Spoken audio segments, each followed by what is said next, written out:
J'ai fait quelque chose l'été dernier que mes enfants ont trouvé fou. Je me suis fait admettre dans une maison de retraite. Non pas parce que j'y étais obligée, mais parce que je voulais connaître la vérité. J'ai 86 ans. Je vis seule. Et depuis des années, je dis à tout le monde, amis, voisins, quiconque veut bien m'écouter, ne rentrez pas dans un de ces endroits avant d'avoir absolument plus le choix.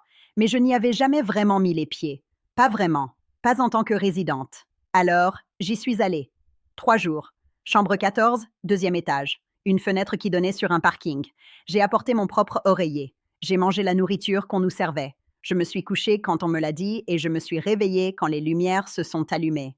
Et ce que j'ai vu, ce que j'ai vécu en 72 heures, a changé tout ce que je croyais savoir. Certaines choses n'étaient pas comme je l'imaginais. D'autres étaient pires. Et il y avait 3 choses que j'ai découvertes, que personne, ni les brochures, ni le personnel, ni les familles en visite le dimanche, ne m'avaient dites. Je vais vous les révéler maintenant. La première chose qui m'a frappée, c'est le bruit.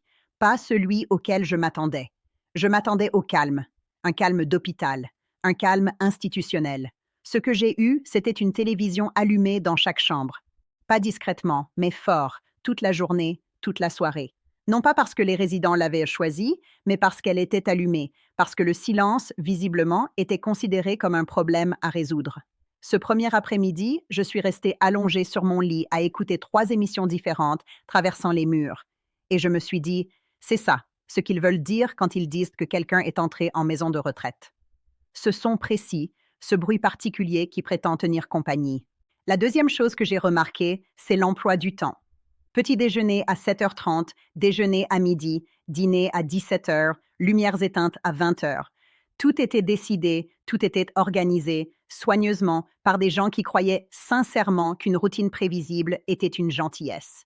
Et peut-être que pour certains, c'en est une. Mais j'ai observé une femme à la table à côté de moi au dîner. Elle s'appelait Gloria, 79 ans, aussi vive que quiconque. Elle poussait sa nourriture dans son assiette avec l'expression de quelqu'un qui vient de comprendre que personne ne lui demandera plus jamais ce qu'elle veut manger. Je n'ai pas bien dormi cette première nuit, non pas parce que le lit était inconfortable, mais parce que je ne cessais de penser à Gloria. Au deuxième jour, j'ai compris les 3 choses que j'étais venue découvrir. La première, c'est celle-ci. La solitude en maison de retraite est une solitude totalement différente de celle qu'on vit seul chez soi. Quand on vit seul, le silence vous appartient. Vous l'avez choisi ou vous apprenez à vivre avec, mais il est à vous. Vous pouvez y mettre fin quand vous voulez, appeler quelqu'un, sortir, mettre de la musique que vous aimez vraiment. Dans ce bâtiment, la solitude était collective. 40 personnes au même endroit, mangeant aux mêmes tables, regardant la même télévision, et pourtant profondément, silencieusement, séparées, solitaires. Non pas parce que le personnel ne s'en souciait pas, il le faisait, mais parce qu'il n'y a que tant d'heures dans un service et tant de personnes dans un couloir. La deuxième chose, c'est que la perte des petites décisions détruit une personne plus vite que n'importe quelle maladie. À quelle heure vous vous levez, si vous voulez ouvrir la fenêtre, ce que vous mangez au petit déjeuner, si vous avez envie de parler aujourd'hui ou si vous préférez qu'on vous laisse tranquille. Ces décisions semblent anodines, jusqu'à ce que quelqu'un vous les retire. Et là, vous comprenez qu'elles n'ont jamais été anodines. Elles étaient l'architecture de soi. J'ai vu un homme nommé Bernard passer 20 minutes le deuxième matin à essayer d'expliquer à une aide très gentille mais très occupée qu'il ne voulait pas de sucre dans son café. Elle était déjà passée à autre chose avant qu'il n'ait fini sa phrase. Bernard a longuement fixé son café après ça. La troisième chose, et c'est celle à laquelle j'ai le plus pensé en rentrant chez moi, c'est que les personnes qui s'en sortèrent le mieux dans ce bâtiment avaient toutes un point commun. Elles avaient quelque chose qui avait encore besoin d'elles. Une femme avait appris à tricoter à 84 ans et faisait des écharpes pour ses petits-enfants.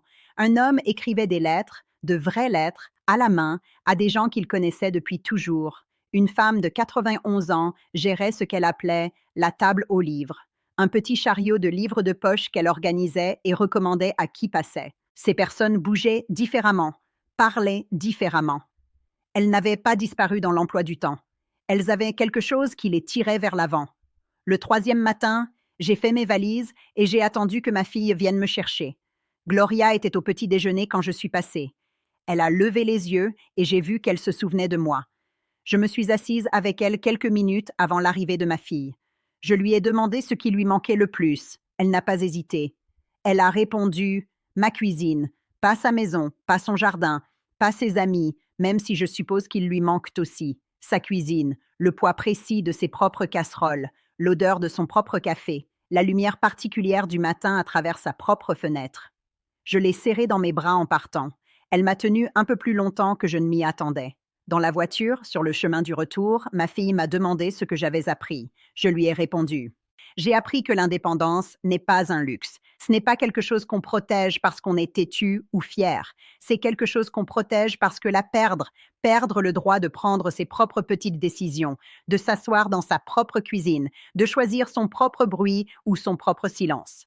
La perdre, ça change qui vous êtes, plus vite que ce que quiconque vous dit. Et j'ai appris que les gens qui gardent leur identité le plus longtemps sont ceux qui continuent à faire quelque chose qui a besoin d'eux, quelque chose qui n'est pas terminé. C'est ça qui vous empêche de finir dans un endroit comme celui-là. Pas une bonne santé, pas de la chance, pas de l'argent, une raison d'être encore quelqu'un. J'ai 86 ans. Je vis dans ma propre maison. Je fais mon café à l'heure qui me chante.